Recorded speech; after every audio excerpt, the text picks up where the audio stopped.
You know, Mickey Mouse. And that his supporting cast should be a duck, a dog, another mouse, and oh yeah, another dog. He dreamed that audiences would actually come to the movie theaters to see feature-length cartoons. He dreamed that animals could star in their own series. He dreamed that he could create an amusement park that would fascinate adults as much as children. Yes, Walt Disney was a man of many dreams, and anyone who has laughed at his cartoons, forgotten their troubles for a day at one of his theme parks, or been touched by one of his motion pictures, is thankful that his dreams came true. It's only fitting that perhaps his greatest and most ambitious project of all would bear his name, for Walt Disney World is truly a dream come true. It's not known exactly when Walt Disney got the idea for a second Magic Kingdom, but even as Disneyland was experiencing unprecedented success, Walt was envisioning plans for a theme resort complete with hotels and recreational facilities that would serve as a total vacation opportunity for the whole family. Disneyland was a hit, but his newest dream would not be another Disneyland, because Walt Disney was a man who simply would not repeat himself. This was a lesson Walt learned from the Three Little Pigs. In his early career, that cartoon had been an unparalleled success, and it was suggested he make more cartoons featuring his newest stars. But when his sequels, The Big Bad Wolf, Three Little Wolves, and The Practical Pig couldn't come close to the sensation caused by the original, Walt had a new saying to live by: you can't top pigs with pigs. But how could he possibly hope to top Disneyland? Within its first 2 years of operation, it was already considered America's biggest tourist attraction. Most men would have rested on their laurels, but Walt was ready to pursue Project X. He didn't spend a lot of time talking about Disneyland. In fact, he told us in many meetings, he said, look, you guys know how to do a Disneyland. I'm talking about something past Disneyland. And it was very exciting, his concepts, because in my opinion, what Walt was trying to do, he was trying to show how, through the free enterprise systems, you could take virgin land and develop it properly and enhance the environment rather than take away from it, and also, frankly, without government subsidy. At the time when I heard about Project X, I was on sort of the public end of show business in Disney. I was working down at Disneyland as a ride operator while in college, and the way people down at that particular level hear about things is usually through 3 or 4 generations of shaman that are passing on down the information. And in my particular case, we heard about Project X as something in a Florida swamp somewhere, and it was very, very sketchy. WED Enterprises, an acronym for Walter Elias Disney, would once again be called upon for its creative and technical know-how. WED was a personal organization Walt formed in order to work on his projects outside the film studio. It had turned Disneyland into reality with a group of talented designers, architects, engineers, craftsmen, and technicians collectively known as Imagineers. WED Enterprises, which was recently renamed Walt Disney Imagineering, had learned a great deal during the construction and operation of Disneyland. But a new theme park was only the beginning of Walt's newest dream. He had a much bigger concept in mind that would stretch the creative and technical skills of the Imagineers to their limits. With Walt, nothing was ever always right. He felt that you could always improve on things. And again, repeating that intangible quality called perfection, and who knows when you reach it, so you keep reaching. I think he was able to get out of people what they didn't even realize they had to give, or that they had, or that the abilities that he had people perform things that they never knew that they could do before. And once you did them, you felt so good about the accomplishment. The plan was in motion. A new theme park, bigger than Disneyland, was to be built. But where? As early as 1958, the research began which would determine the best location for a second Magic Kingdom. The result was not surprising to Walt. Walt wanted a lot of land, and Florida offered a lot of land at a reasonable price. The primary reason you have to look at, though, is either a good local population or a good tourist population. In those days, Florida was doing about 20 million tourists a year.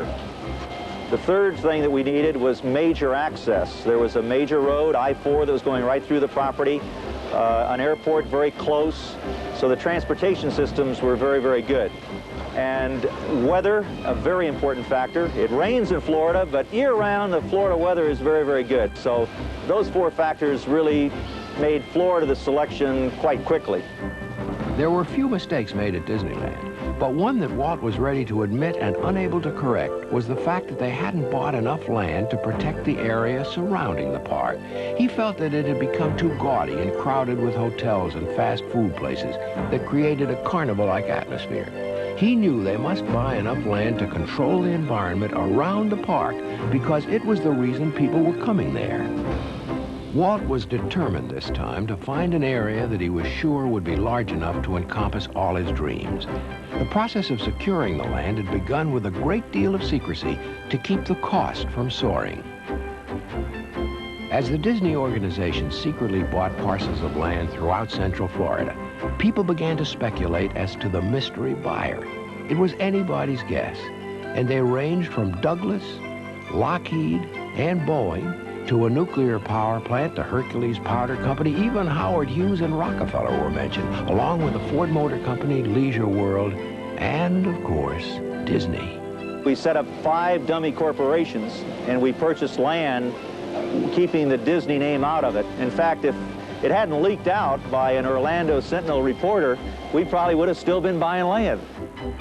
On November 15, 1965, over 27,000 acres had been purchased, and it was time to formally announce to the press Walt's dream.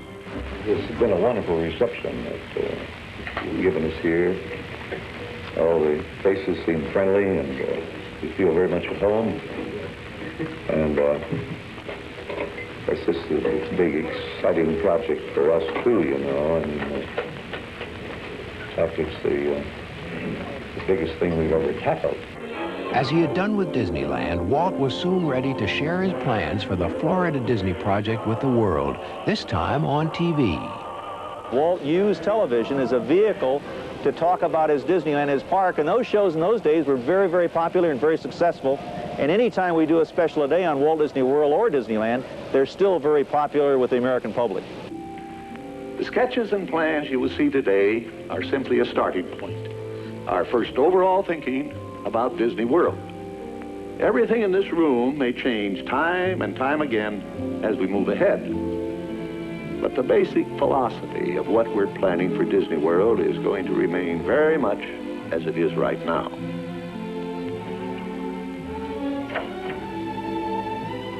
We know what our goals are. We know what we hope to accomplish. And believe me, it's the most exciting and challenging assignment we've ever tackled at Walt Disney Productions. We're now developing a master plan that encompasses the theme park and all the facilities around it that will serve the tourists. Hotels, motels, and a variety of recreation activities. Here in Florida, we have something special we never enjoyed at Disneyland, the blessing of size. There's enough land here to hold all the ideas and plans we could possibly imagine. By far the most important part of our Florida project, in fact, the heart of everything we'll be doing in Disney World, will be our experimental prototype city of tomorrow. We call it EPCOT, spelled E-P-C-O-T, Experimental Prototype Community of Tomorrow. Here it is in larger scale.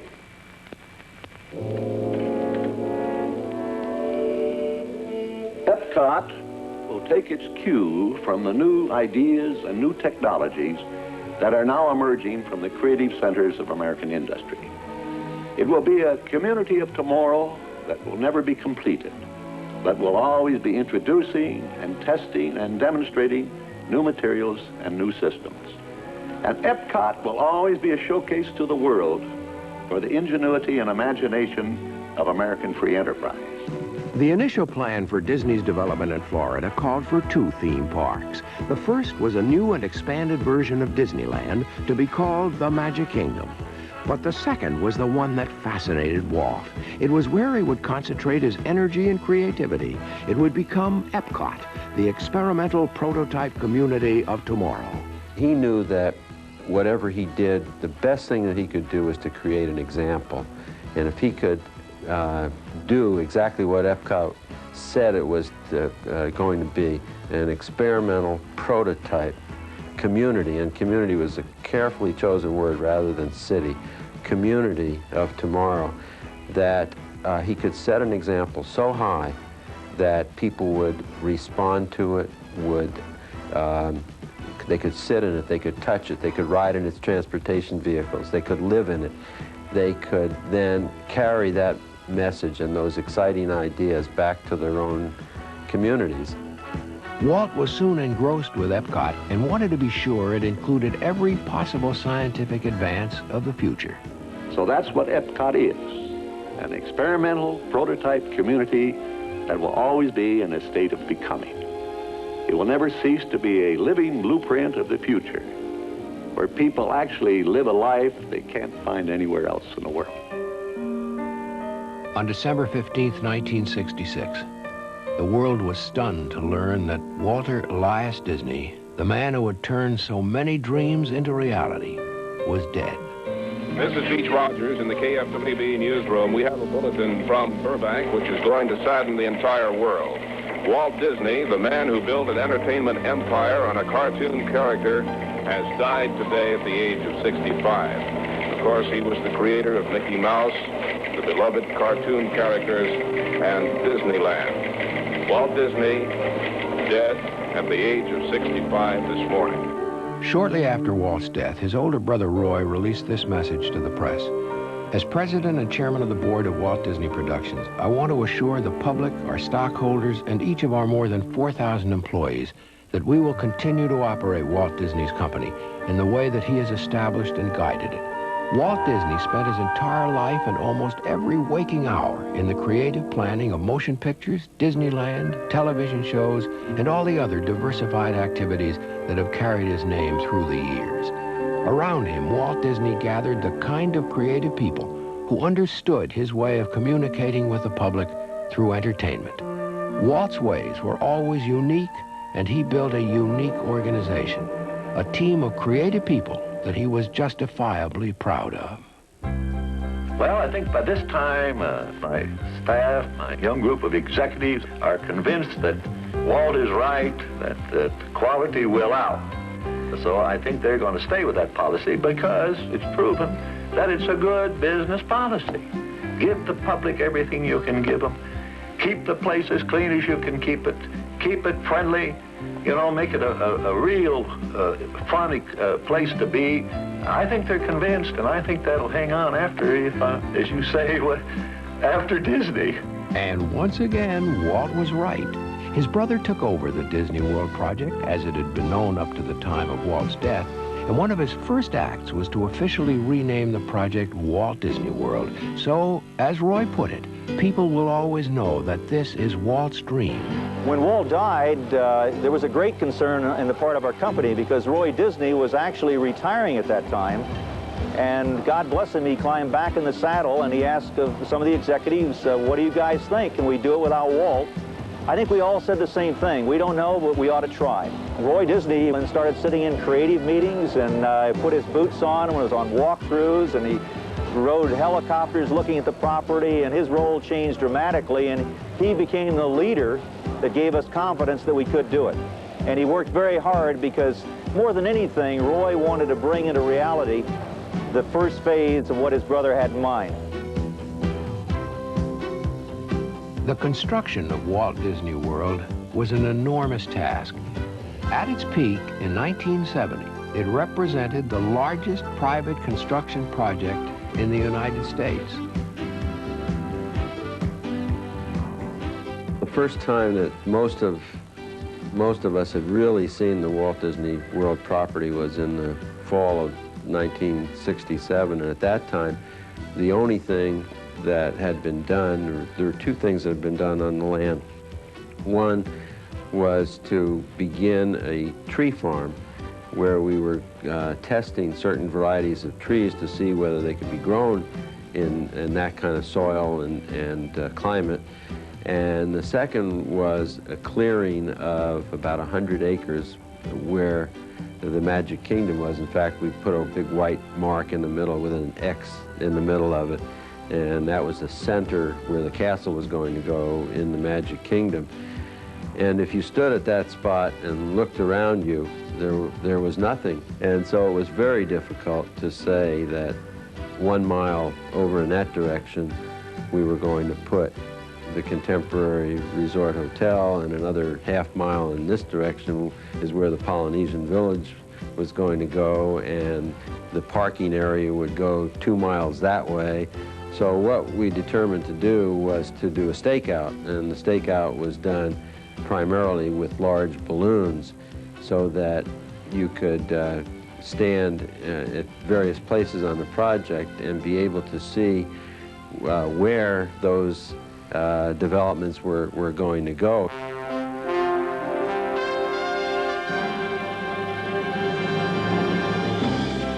During the first phase of the construction of Walt Disney World, over 8 million cubic yards of earth were moved. That's enough to fill the Empire State Building more than 5 times.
More than 8,000 workers representing every kind of building skill worked on the Magic Kingdom.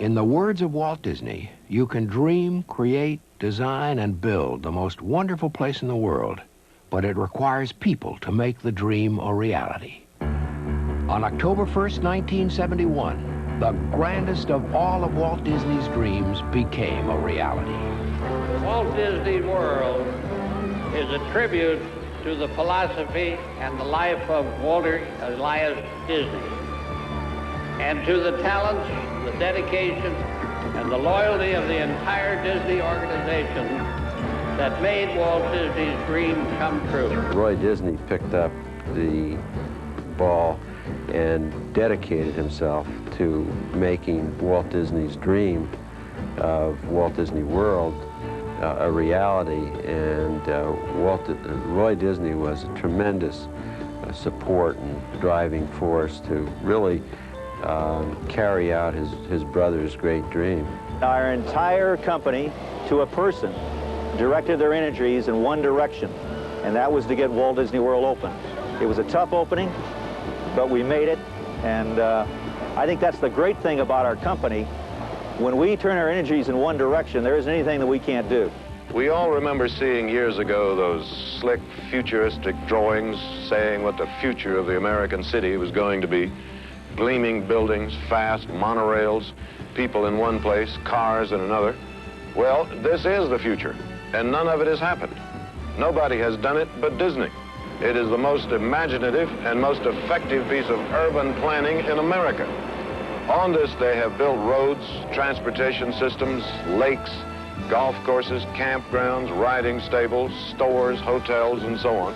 And they all fit together in a setting of land, air, and water better than any other urban environment in America.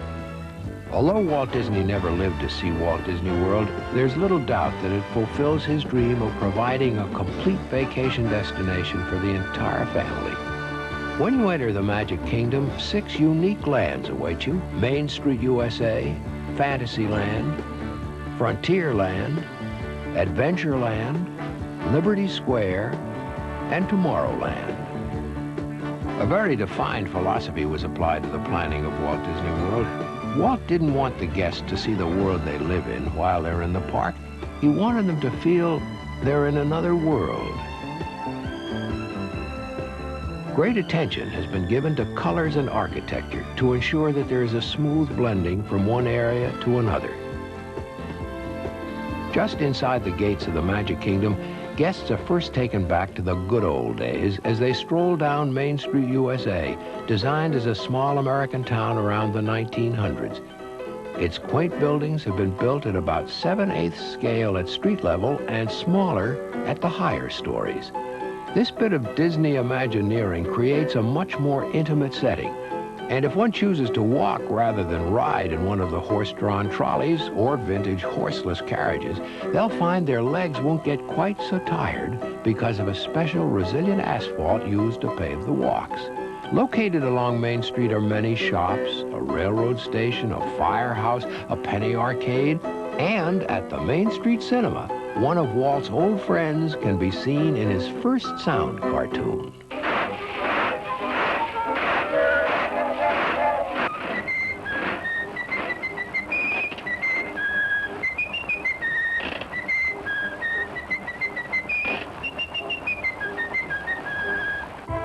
What most guests don't realize as they enjoy their day in the Magic Kingdom is that hidden just a few feet below them is another world. That world is part of an area known as backstage. Walt insisted the theme park be treated as if it were a show. Guests were the audience, and employees were members of the cast. They were either on stage in view of the audience, such as the ride operators and concessionaires, or backstage out of view of the guests.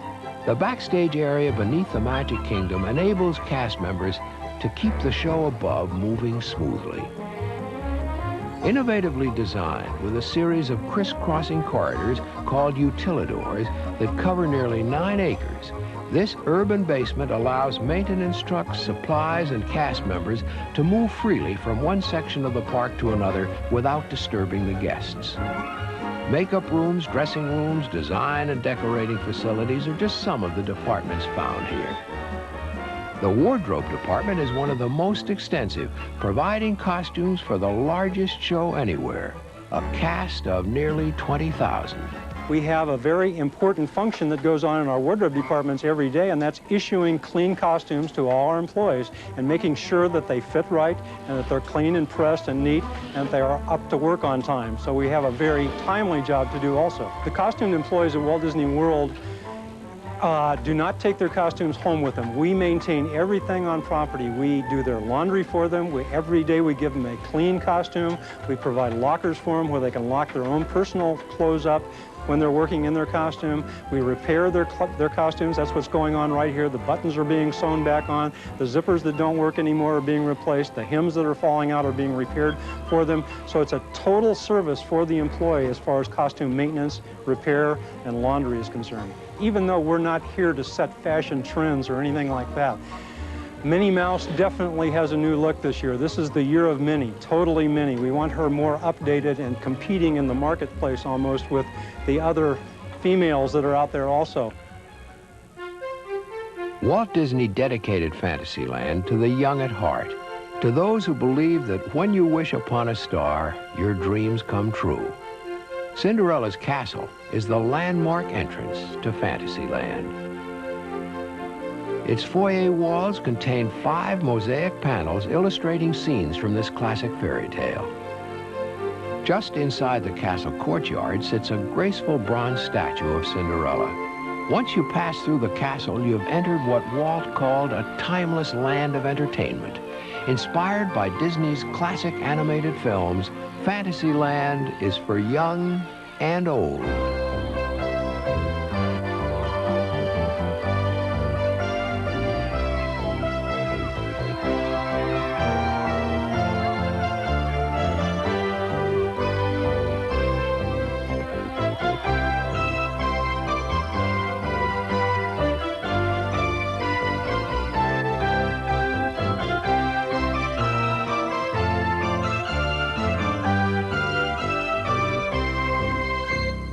Adventure, romance, and mystery. That's how Walt described Adventureland. Tropical rivers that silently flowed in the unknown. Exotic animals and the eerie sound of the jungle. Disney Imagineers artfully blended trees, bushes, and flowers to create a little bit of paradise. One tree not of nature, but of steel and concrete, is the Swiss family treehouse, inspired by the 1960 Disney film. Standing 90 feet tall, its concrete roots go 42 feet into the soil, and its 600 branches are covered with 800,000 vinyl leaves.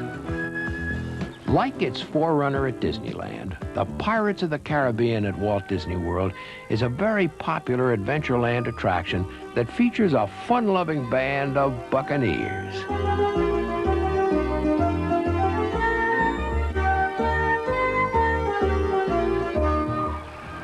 And for the armchair explorer, the Jungle Cruise, another Disneyland and Walt Disney World favorite, sends you down a tropical river, past hippos, lions, and fearsome headhunters. I'll tell you, this is the kind of guy Walt was. When I was a young man in charge of Frontierland and Adventureland, he got on the boat and he got a 4.5-minute trip. And he got off and he said, "How long was that trip supposed to be, Dick?" And I said, 7 minutes, sir. He says, "Well, I got a 4.5-minute trip. How would you feel if you went to the movies?" And he cut the center reel out of the picture.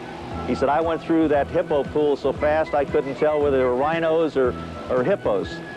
So he said, you know, we've got to make sure the show's always right, particularly regardless of whether there's a long wait or not.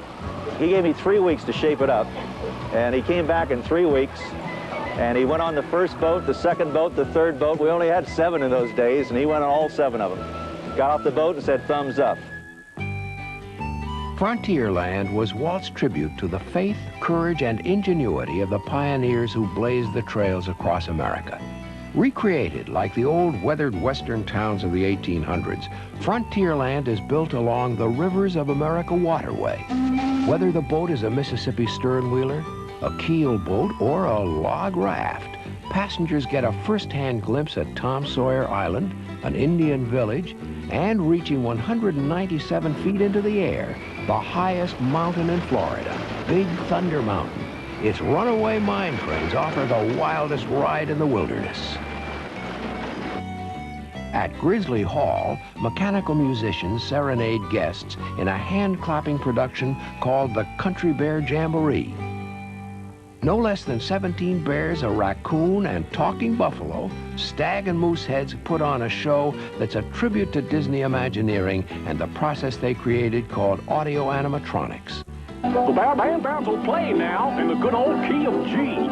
Zeke and Zeb and Ted and Fred and Byron named Tennessee. The first audio animatronic figures made their debut in 1963 at Disneyland's Enchanted Tiki Room.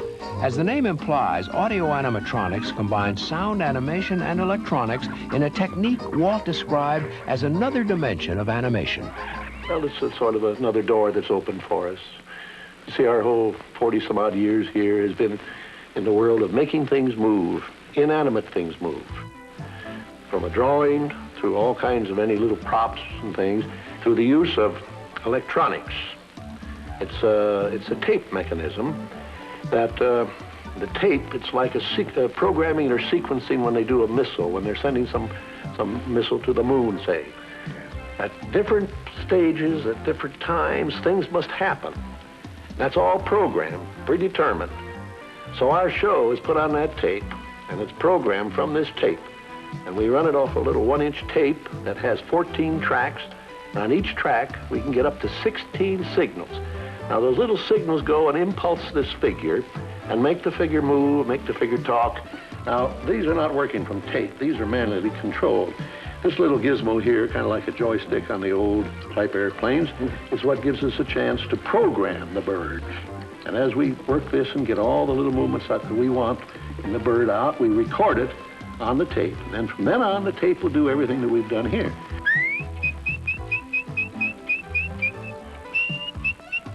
Having mastered the movements of animals, Walt was convinced that audio animatronics could be successfully used with human figures. For the 1964 World's Fair in New York, he proposed an attraction called the Hall of Presidents, which would recreate moving and talking life-sized figures of all the United States chief executives. However, this project was too ambitious to be built in time for the fair, so Walt built Great Moments with Mr. Lincoln, which became a huge success and found a permanent home at Disneyland after the fair. But the Hall of Presidents is another example of one of Walt's dreams that came true in Walt Disney World. Its steeple dominates the skyline in Liberty Square, where the spirit of 1776 has been reborn. Inside, you'll be introduced to the 40 presidents of the United States, gathered on one stage in a stirring spectacle of Americana and American ingenuity.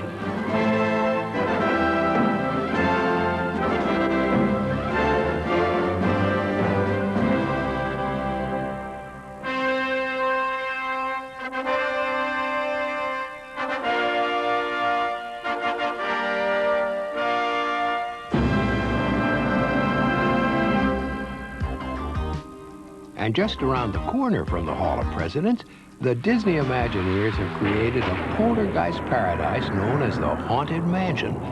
It's a happy haunting ground.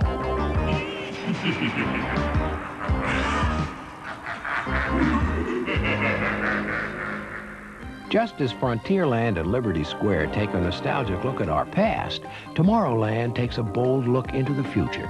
The Disney Imagineers have created an environment that allows technology to take over.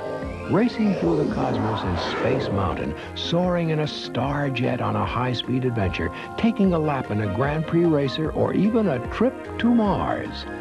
That's a visit to Tomorrowland and a world of innovation, such as the revolutionary Wedway People Mover, state-of-the-art transportation using pollution-free electricity. And if Tomorrowland whets the appetite for the future, it's only a short ride away on still another Disney innovation, the Mark IV monorail, which whisks you to 500 acres of the most imaginative and exciting man-made attractions in the world, the experimental prototype community of tomorrow. In October of 1982, the most ambitious phase of Walt's dream was open for all to see and enjoy. And whether arriving by monorail or automobile, there's tremendous anticipation at the first sight of the world's largest geosphere. It foretells a very special place, 180 feet in diameter and rising more than 18 stories above the ground. Spaceship Earth, the symbol of Epcot Center. Its unique construction enables it to be stable without the use of any internal supports. Its outer skin of aluminum brilliantly reflects the afternoon sun. And at sundown, it's even more enticing as it takes on the enchantment of an expensive jewel, reflecting Epcot Center at night. But Spaceship Earth is more than just a symbol. It's an important part of Future World, the showplace for new ideas and new technologies.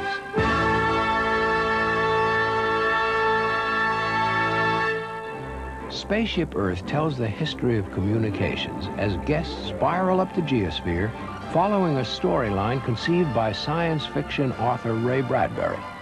From cave painting to the dawn of recorded time, through the Renaissance, the invention of the printing press and the telephone, to the vast electronic network that now surrounds our planet. But Spaceship Earth is just the beginning. Future World has a total of 8 different and fascinating exhibits designed to entertain, inform, and inspire. Communicore, short for Community Core, is appropriately the hub of Future World. Information, entertainment, and science are offered through a variety of displays, exhibits, and hands-on experiences. It's an inviting group of interactive exhibits designed to take the mystery, but not the thrill, out of technology. Here are just a few examples of what can be found in Communicore East. The energy exchange helps us to understand the complex world of energy. Smart One is a talking robot. Greetings, Earthling. In the electronic forum, you can receive news from all over the world from sophisticated satellite dishes. Or how about choosing the component parts and designing your own computerized roller coaster? Then if you're daring enough, you can take a ride on your own creation. At Communicore West, FutureCom shows us the complexities of our present telephone communications network. And Epcot Outreach enables any visitor at Epcot Center to obtain information on any subject that is presented in either Future World or World Showcase.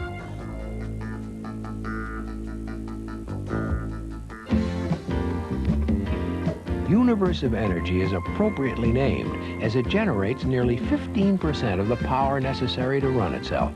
Its roof is covered with 2 acres of solar cells, which convert sunlight directly into electrical energy.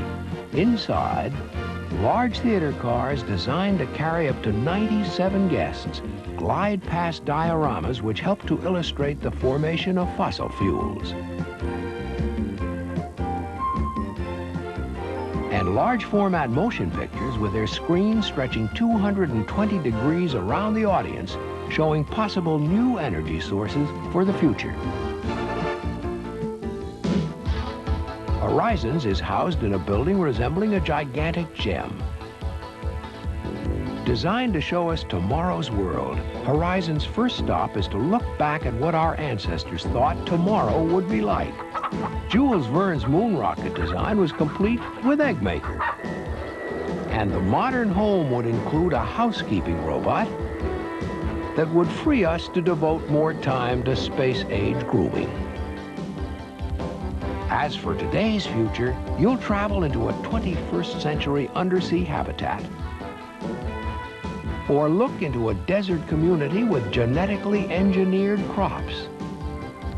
Or the future home of a space colony may be a rotating sphere that simulates gravity. Some of the future's innovations for a better life can be seen at Horizons. The sleek cylindrical neighbor of Horizons is the World of Motion, an attraction that traces the development of transportation from man's first form of mobility, foot power, up to present and possible future methods. Presenting the largest audio animatronic show ever produced by Disney, World of Motion captures the essence of transportation history. The exhibits in the Trans Center complete the World of Motion experience. Aerotest demonstrates flow patterns and their effect on fuel economy and automotive design. And you'll witness the trials of modern transportation, as well as the pros and cons of internal combustion engines. Concept 2000 takes a look at the most advanced automobile design procedures. Dreamer's Workshop shows us sleek prototype cars of the future. Let's listen to the land. The Land is the largest of the Future World pavilions, encompassing nearly 6 acres. Its story comes closest to the philosophy, purpose, and image of Walt Disney's Epcot. In Listen to the Land, you'll embark on a boat trip that takes you through a rainforest where harvesting food is the challenge. When springtime comes, how can Then the desert, where availability of water is a problem, and onto the plains, where farming means coping with hot summers and cold winters. The Tomorrow's Harvest Tour is a guided tour of the land's growing areas, and guests are encouraged to ask questions that may be helpful in managing their own gardens. Innovations in farming, such as a zero-gravity lettuce drum that may be important for raising food in outer space, and such growing strategies as hydroponics and aquaculture are also featured. At the Kitchen Cabaret, audio animatronics figures perform a cabaret-type show that tells us about the benefits of good nutrition. The Land Pavilion is a testament to utilizing nature's resources efficiently to meet our food needs in the future. Although each of the pavilions at Future World presented a unique set of problems for the Disney Imagineers, the journey into imagination was a special challenge. It's probably the most amorphous subject you could possibly ever deal with, and to dabble with that kind of esoteria and try to put a parameter around it was almost impossible. We developed many different storylines, many different experiences on our storyboards here at Walt Disney Imagineering. And finally we said, well, look, you can define imagination any way you want to. You can go in any direction you want to go. But ultimately, since we have a pavilion to design, we have to pick a direction and say, here's how we're going to define imagination, and then create an experience around that. Otherwise, we'd still be sitting here today pontificating about the world of imagination. No one really understands the process of imagination, but the journey into imagination uses the Disney tools of magic, fantasy, and enchantment to demonstrate that by unlocking our imagination and using the elements that surround us, we can find solutions to the problems and challenges of tomorrow. As you enter the journey, you are first introduced to Dream Finder, the mature side of imagination, and Figment, a popular little dragon who represents the impatient, questioning side usually associated with childhood. Together, they'll take you on an exploration of everyday elements that, when touched by imagination, combine into weird and wonderful things. There's much to imagine in the image works as well. Stepping tones, bubble music, pin screens, giant kaleidoscopes and magic palettes that let you apply color with an electronic stylus. There's even a television theater that lets you get into the act. Then, step into the world of Captain EO and experience one of the hottest 3D films ever made. The Walt Disney Company joined forces with George Lucas, Francis Coppola, and the music and creative talents of superstar Michael Jackson. The special effects on screen are combined with spectacular laser and pyrotechnic effects in the theater to create a new dimension in motion pictures. And just outside the pavilion, you'll see another remarkable bit of Imagineering, the leapfrog fountain that squirts water from planter to planter. And from a leaping water fountain, it's off to the pounding surf of the living seas. This is one of Future World's most ambitious attractions. Its 5.6 million gallon tank contains more than 2,000 specimens of ocean life. From the tiny damselfish to the 300-pound tiger shark, a wide variety of fish is found in the living seas.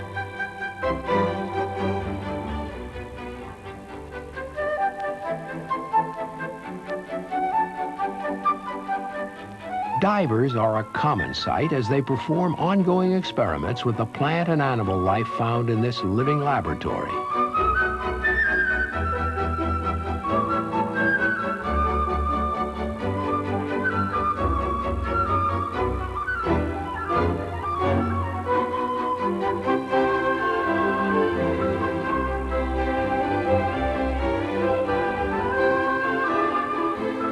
Visitors begin their underwater excursion of the living seas by descending 4 fathoms to the ocean floor in an undersea elevator called a hydrolator. At Seabase Alpha, the prototype undersea research center, there are displays and demonstrations that examine 21st century undersea technology. You'll meet Jason, a prototype of the submersible remote control robot that takes television pictures of the ocean floor and gathers marine samples for use by scientists around the world. Jason, that's who I be. The Living Seas has created a real ocean world in its tanks by duplicating the chemistry and life support systems found in the ocean. Its sophisticated filtering system provides the inhabitants with an environment that has them thriving. The Coral Reef restaurant has been designed to give diners one of the most entertaining and peaceful settings you'll ever experience.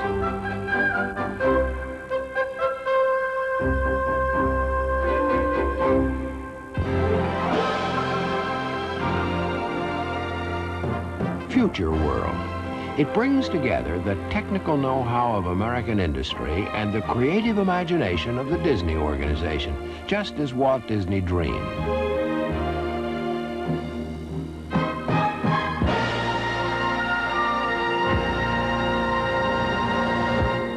Future World has often been called an experimental prototype community of ideas.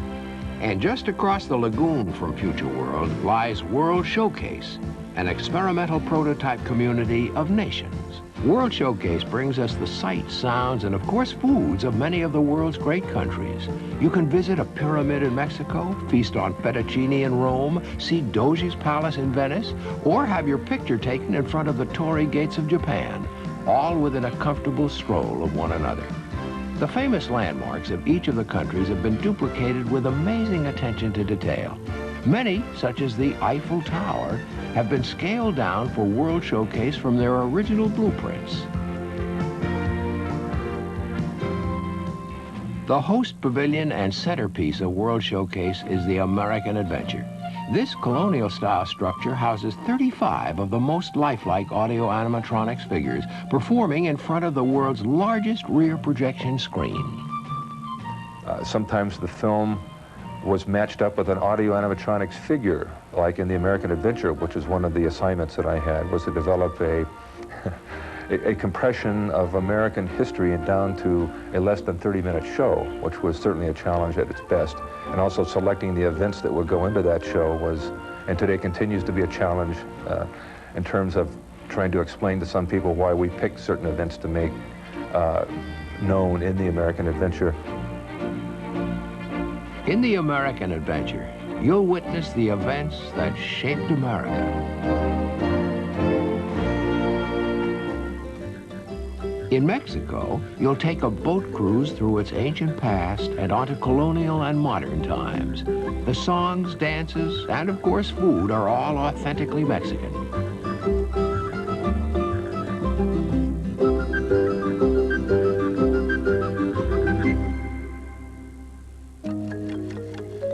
Once you pass through the ceremonial gate to the China Pavilion, you'll feel certain you've entered the ancient city itself. Beijing's Temple of Heaven is the focal point of the showcase, and inside is a theater showing a film on China in Circle Vision 360. Outside, you'll gain an appreciation of the country, its people, its customs, its art, and its culture. As with all the pavilions, the artisans and craftsmen are natives of the country they represent. At the Germany Pavilion, you'll hear the Glockenspiel chime each hour in this charming fairy tale-like village. Rustic storefronts, cobblestone streets, and gingerbread-style shops create an enchanting German atmosphere. In the Italy Pavilion, you'll be transported to the world-famous canals of Venice, where the waterways are guarded by the heroic figure of Neptune, crafted in the style of the master sculptor Bernini. Your passport will also take you to a typical market square, where you'll enjoy the sights and sounds, and of course the smells of traditional Italian cuisine. Come, mange.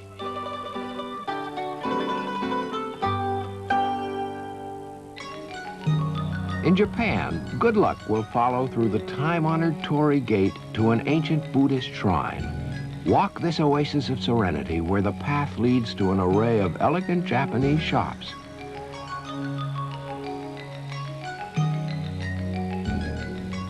Dining at the Japan Pavilion is not only a delicious but entertaining experience. In the Morocco Pavilion, there is an intriguing blend of age-old customs and modern innovations. Like most Moroccan cities, the Morocco Pavilion is divided into two sections, the old and new.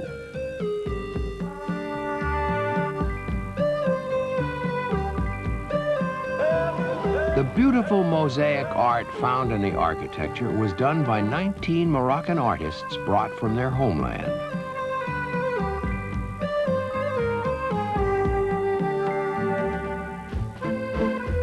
Mansard roofs, elegant shops and tree-lined boulevards, sidewalk cafes are all part of the charm and romance of the France Pavilion. At the Palais du Cinéma, a tour of the French countryside is set to classic French music in the film Impression de France. You'll feel the enchantment of the old world as you experience the architectural styles that represent 400 years of British history in the United Kingdom Pavilion.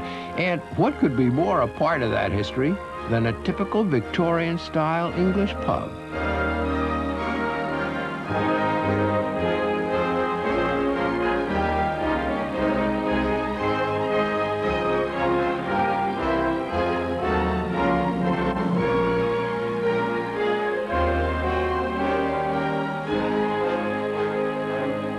The Canada Pavilion celebrates its country's diversity in its blending of French Gothic and primitive native structures. The collective wonders of Canada include a cascading waterfall, a turn-of-the-century mining town, and a soaring eagle's view in Circle Vision 360, which captures the majesty that is Canada. The World Showcase. Everywhere you turn, there's a new and exciting experience. 10 countries standing side by side in a bond created by their uniqueness, beauty, and charm.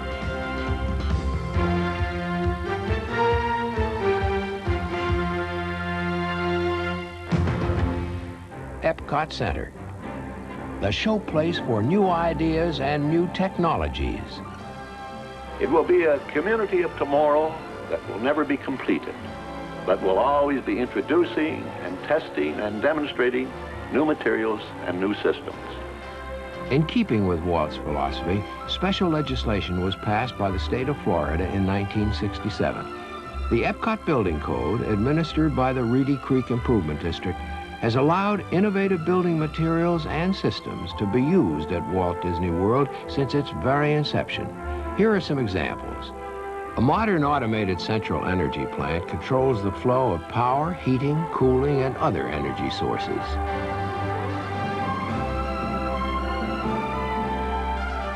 One of Walt Disney World's office buildings has been equipped with an experimental solar power collector system that enables it to supply its own heating and air conditioning power.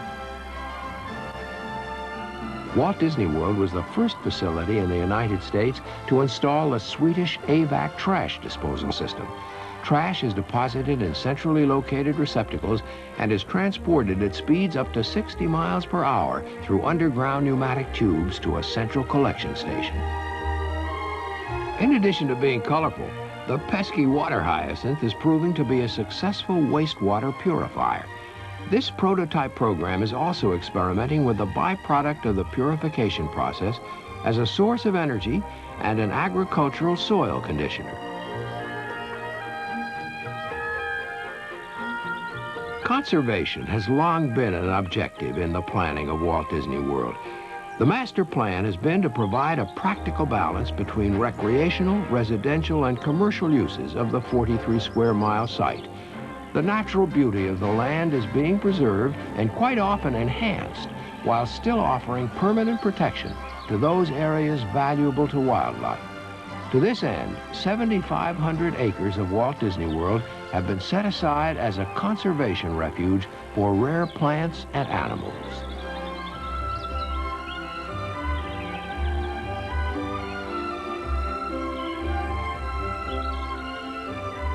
The problem of insect control has initiated some innovative methods which utilize an absolute minimum of pesticides. The ultimate goal of the program will be to eliminate chemical treatment and enlist the aid of natural enemies and parasites to control the insect population. Because large portions of Walt Disney World are made up of water and wetlands, the flow and quality of the water is paramount. A step-down system of water control structures has been set up to control its distribution throughout the property. Walt Disney World's Central Foods Plant systematically distributes partially prepared menus to every restaurant on the property. Every day, thousands of guests enjoy quality food prepared by Walt Disney World chefs using the latest technology in volume cooking and packaging.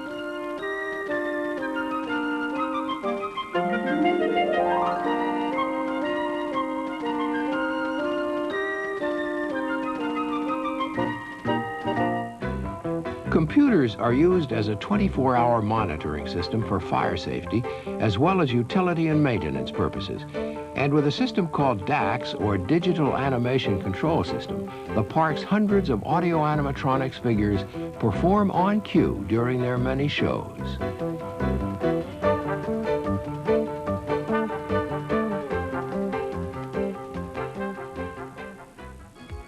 And when it comes to the efficient movement of people, the innovative monorail trains have long proven their success, as well as a Disney-designed and engineered electric linear induction motor which propels the Wedway People Mover.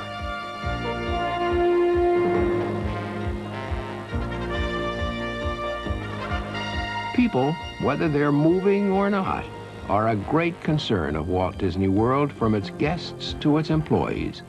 In Search of Excellence, the bestseller that claimed to offer lessons from America's best-run companies, stated, "One of the best examples of service through people is Walt Disney Productions." We feel that it's critical to our success to treat the employees as we want them to treat the guests. We have a very simple formula that we use, and it works, and we've proven that it works and that it doesn't work if we're out of balance. If you have a quality employee experience, or cast member experience as we say in our lingo, and a quality guest experience, the financial results will be there. You cannot expect the employees to treat the guests properly if we don't treat them properly. And if there was such a thing as prototype entertainment, there's a certainty it would be found at Walt Disney World. As if the Magic Kingdom and Epcot Center weren't enough to keep even the most energetic vacationer entertained for days, the surrounding area, called the Vacation Kingdom, provides another entertainment world, offering a wide variety of leisure activities at its lakes, islands, canals, shopping areas, hotels, and golf courses. 3 golf courses are available, 2 of them championship caliber, and 1 designed for players with a mid-handicap. All 3 are used for the annual Walt Disney World Classic. No matter what your level of play, you may wish to attend the golf studio, where your swing is videotaped and analyzed by one of the club pros. The Wee Links is a 6-hole course designed especially for the young beginner. It's an experimental course that uses a special low-maintenance artificial turf on the greens called mud sod.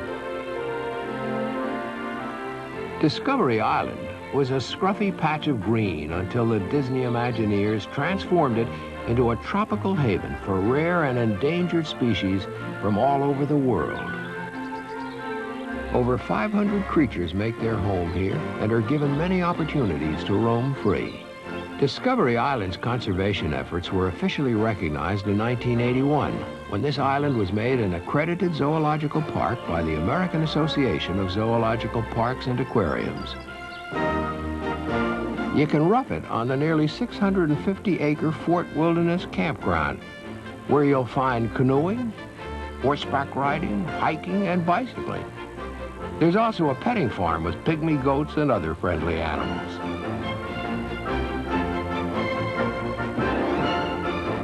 And in river country, you can visit the old swimming hole, featuring plunges, slides, falls, and rapids.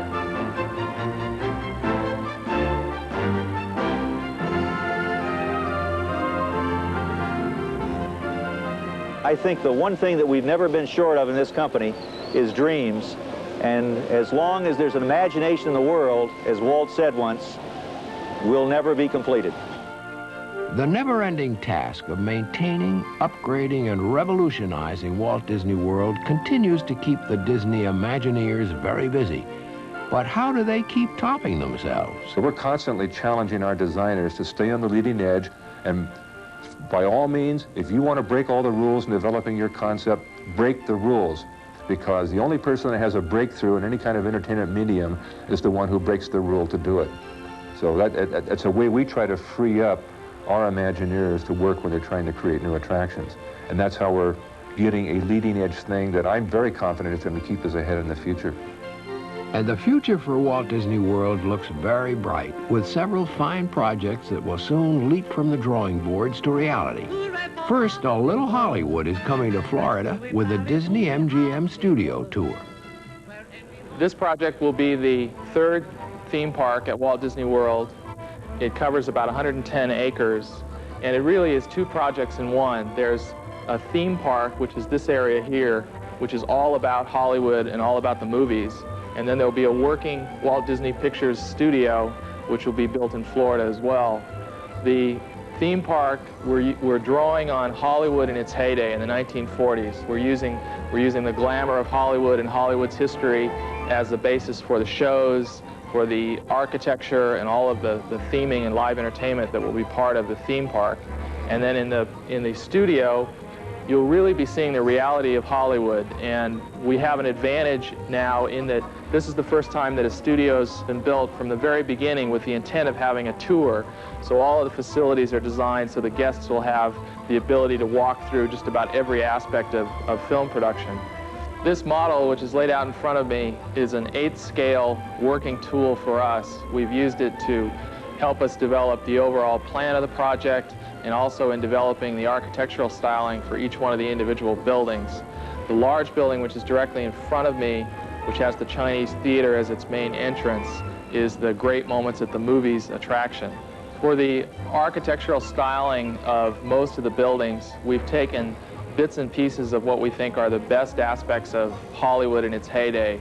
The architectural styles, the type of restaurants, the type of soundstage architecture, and this model is a way to test out those concepts and see how they look in relation to each other. The largest and most likely the star attraction of the Disney MGM Studio Tour is a nostalgic look at filmdom called Great Moments at the Movies, located in the Chinese Theater. In designing Great Moments at the Movies, we started out with storyboards, which is developing the show basically the way they do a regular motion picture. From storyboards, we moved into renderings that describe in more detail and color how the scenes will be set up and play out.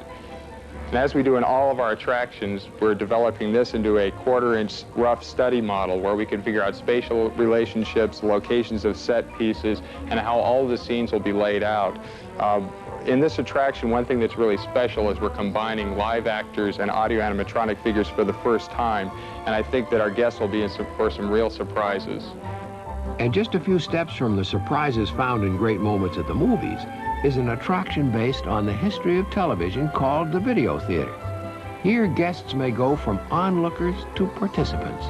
And with a bit of television trickery, they'll get to act in a famous television program. And as an added incentive, they'll get to keep a cassette of their performance to show all the folks back home. The nighttime environment at Walt Disney World is soon to become much brighter as Pleasure Island begins to take shape. We want to give the 23 million or so people that come through here a year, plus the people who live in Orlando or come to conventions in Orlando, a place to go once the sun goes down in a nice Disney way. In this scale model, you can see the popular Empress Lily Sternwheeler is being incorporated into this newest Disney creation, which will make the Walt Disney World Village more entertaining than ever. Pleasure Island is a mixed-use development on about 5 acres that was designed to combine nightclubs and festival retail facilities and a variety of fine and express dining facilities into a waterfront wharf warehouse district which has a fictional history. It will look old when it opens from the outside, old in the Disney style, very well done. And then on the inside of all the spaces, the lounges, the shops, the restaurants, it'll come alive with whatever type of experience may be in that building, anything from comedy to the top 40 rock and roll and video type entertainment available today. Pleasure Island involves a lot of live entertainment, and a great proportion of the live entertainment of Pleasure Island is provided by the people who go there themselves. So Pleasure Island is a mythological performance. It's a nighttime adventure that Mom and Dad and the kids can explore, and I think it's going to be a terrific place. At the World Showcase, the skyline is about to change once again as construction has begun on Norway, the newest showcase pavilion. Norway is a nation devoted to peace, and its dimensions in business, in trade, in shipping, and in industry are among the reasons why Norwegians enjoy one of the highest standards of living on this earth. Walt Disney Imagineers have been designing the new pavilion for some time now, carefully attending to the minutest details. This is a design for the ride vehicle. Again, this is based on a composite of information about ships of the Viking era. We were considering using a prow ornament such as this one, which is based on several references from the Osberg find, the Viking ship museum outside Oslo. Neither of these, however, is actually a Viking ship prow ornament. They come off of ceremonial sledges. In the end, we decided that it was better to use this reference, which is the only Viking ship prow ornament that really does survive. This is from the British Museum. That's where it can be found. The Norway Pavilion features a fantasy voyage to the legendary land of the Midnight Sun, where guests will see a 10th century Viking village and a mythical Norwegian forest filled with trolls. A variety of Norwegian architectural styles, authentic Norwegian cooking, and native handicrafts will all be featured when the Norway Pavilion opens at Epcot Center's World Showcase.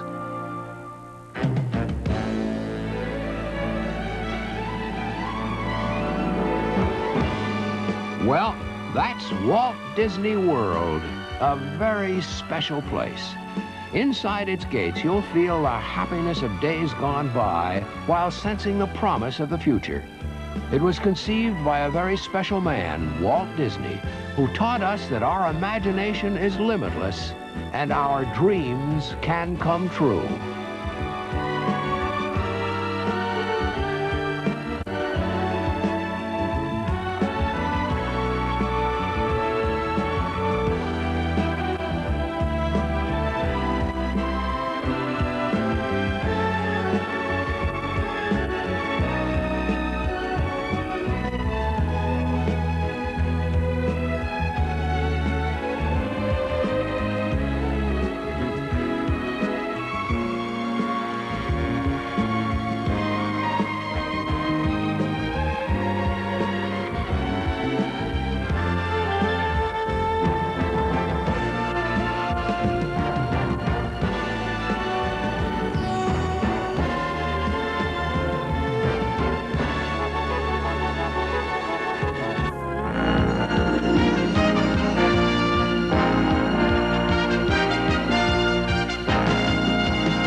The following presentation is closed caption for the hearing impaired.